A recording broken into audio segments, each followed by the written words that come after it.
in the dense jungle near Taivu Point, Guadalcanal on August 19, 1942. Second Lieutenant Genjiro Inouye of the 8th Independent Anti-Tank Gun Company made diary entries that would capture a profound shock experienced by Japanese forces throughout the Pacific Campaign. Through the thick canopy of palm trees and strangling vines, Inouye and 916 other soldiers of Colonel Ichiki's detachment had completed their nighttime landing from destroyers, believing this would mark the first step toward recapturing Henderson Field. Japanese intelligence had assured them that American forces numbered perhaps 2,000 men, poorly trained troops, easily frightened and softened by lives of luxury. Colonel Ichiki himself had dismissed warnings to wait for reinforcements, declaring to his officers, "These are Americans. We will sweep them into the sea before sunrise." These battle-hardened veterans of China and Southeast Asia could not have anticipated what awaited them.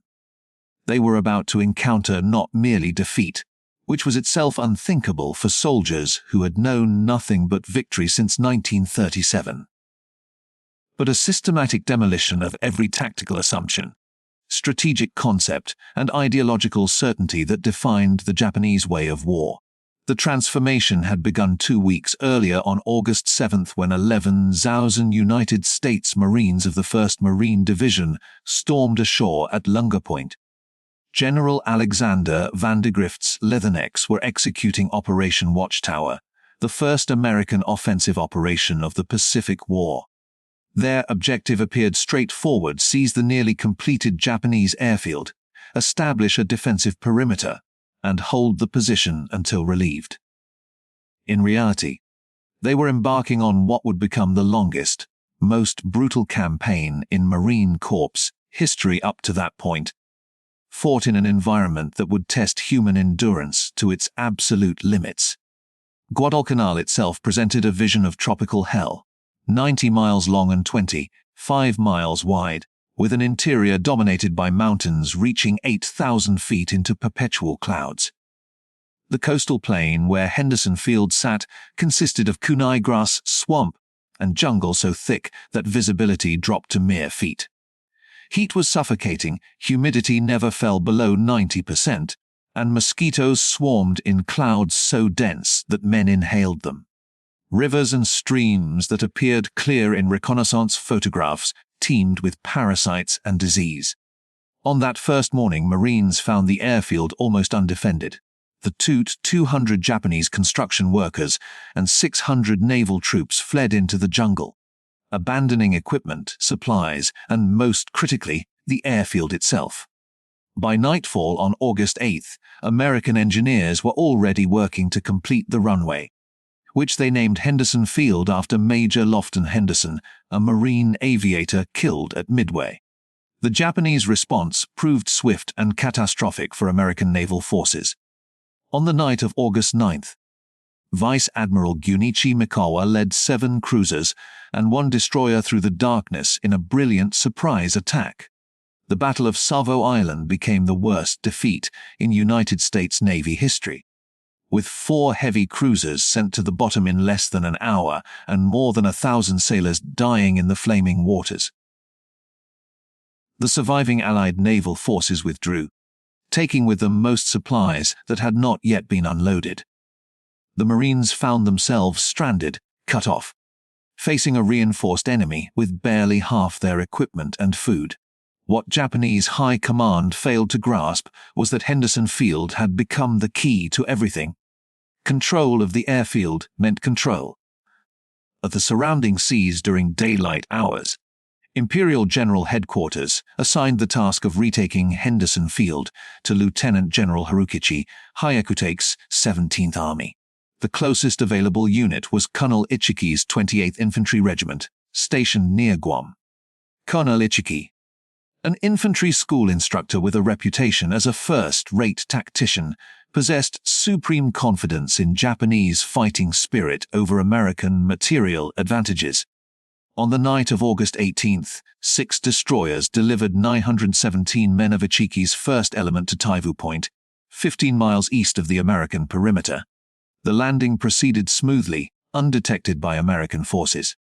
Ichiki immediately dispatched reconnaissance patrols to assess enemy strength and defensive positions. A routine tactical decision that would prove fatal. On August 19th, a patrol from Company A, 1st Battalion, 1st Marines, under Captain Charles Brush, encountered Japanese soldiers along the coastal track. The brief, vicious firefight resulted in 31 Japanese soldiers killed and documents captured that revealed the presence of a significant enemy force. More importantly, the captured papers showed that Japanese forces severely underestimated American strength.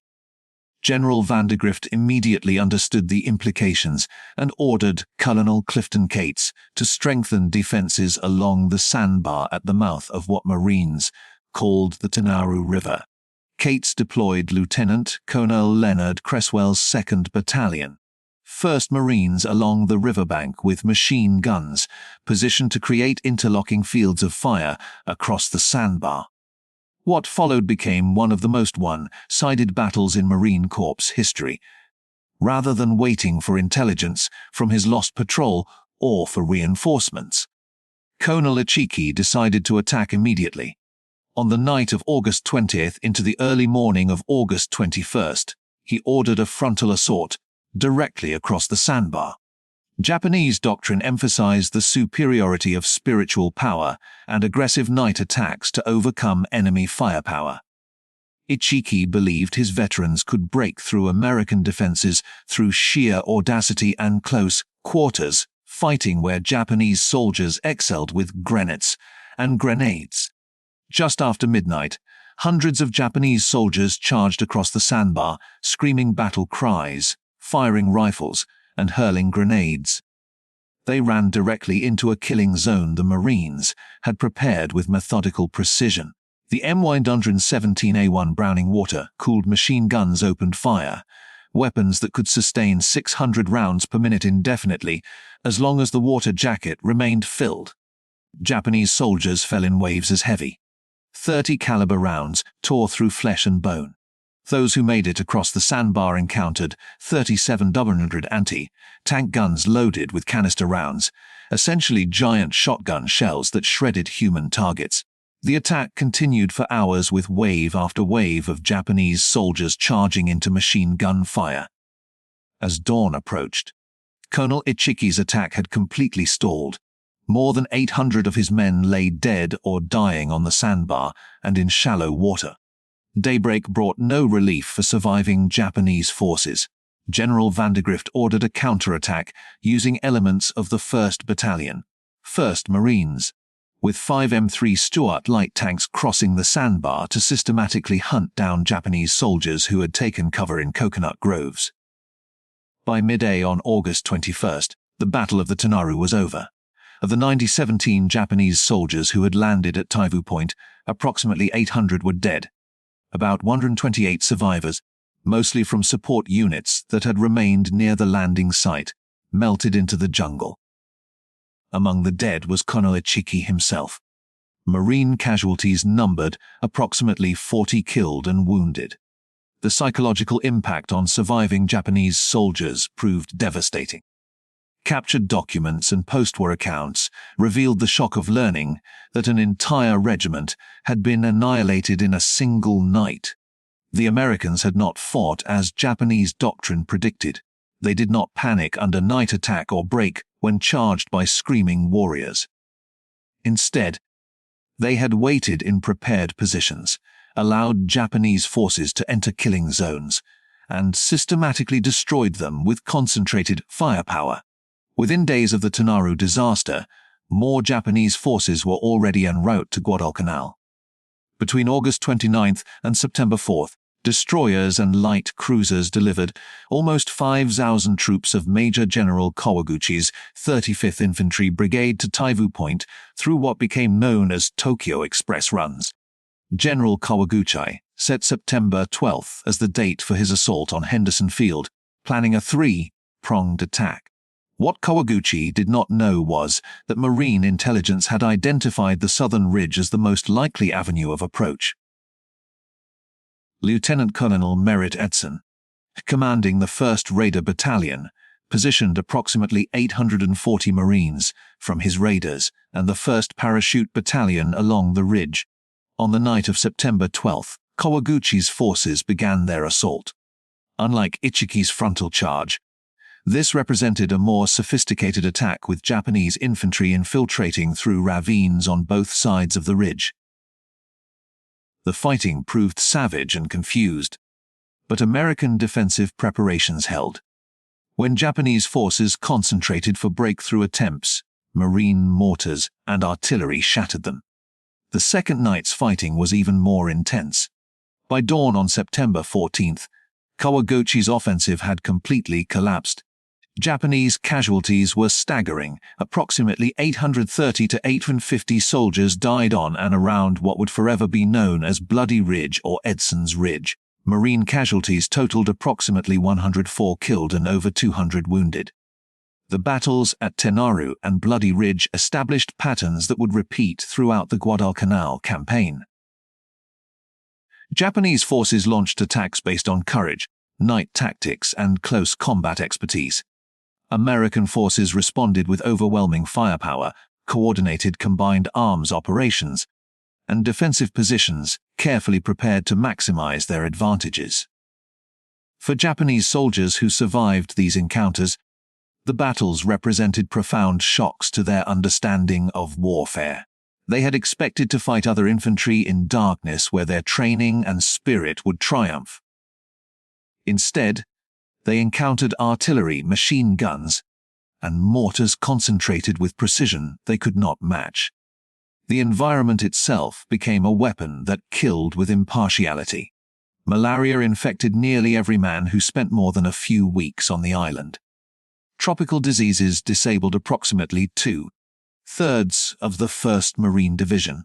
The Japanese suffered even worse, as their supply situation meant inadequate food from the beginning. In late October, the Japanese mounted their largest offensive of the campaign with General Hyakutake personally commanding the operation. The offensive began on October 23rd, but collapsed with heavy casualties when American defenders, including anti-tank guns, artillery, and tanks, knocked out all 9 Japanese tanks in quick succession. The main assault came on the night of October 24th to 25th, with approximately 500-600 Japanese troops attacking from the south. They faced the 1st Battalion, 7th Marines under Lieutenant Colonel Louis Chesty Puller, reinforced by elements of the Hun 64th Infantry Regiment. By dawn on October 25th, the Japanese offensive had failed with more than 2,000 Japanese soldiers dead. December brought the final reckoning when Japanese command made the decision to evacuate Guadalcanal. Using destroyer runs similar to the Tokyo Express, Japanese naval forces extracted 652 men over 3 nights in early February 1943. It was a remarkable achievement but could not disguise the magnitude of defeat. Japanese forces on Guadalcanal reached a peak strength of approximately 36,000 personnel. Of these, roughly 25,000 to 30,000 died, about 14,800 killed in combat and 10,000 to 15,000 from disease and starvation. American casualties were severe but sustainable, with approximately 600 killed in action and 200 wounded. The psychological impact of Guadalcanal on Japanese military thought cannot be overstated. For the first time, Japanese forces had been defeated in sustained ground combat. Every offensive had failed, and every attempt to apply traditional Japanese tactical doctrine had resulted in catastrophic casualties. Japanese officers who survived consistently emphasized several themes. They had completely underestimated American fighting qualities. The disparity in equipment and supplies was far greater than intelligence had suggested. Japanese logistics were fundamentally inadequate for sustained operations, and spiritual power was insufficient against systematic disadvantages in firepower and resources. The campaign demonstrated that modern warfare required more than brave soldiers and tactical skill. It required industrial capacity, effective logistics, technological superiority, and the ability to sustain operations over extended periods. Guadalcanal represented the turning point where Allied forces shifted from defense to offense in the Pacific, establishing patterns that would characterize the rest of the war. For Japanese soldiers who survived Guadalcanal, the campaign represented the moment when reality destroyed illusion. They learned that their training had been based on false assumptions, their tactics designed for a different kind of war, and their logistics inadequate from the beginning. The Americans who fought on Guadalcanal learned they could match Japanese soldiers in combat brutality while proving that American industrial power could be translated into military victory.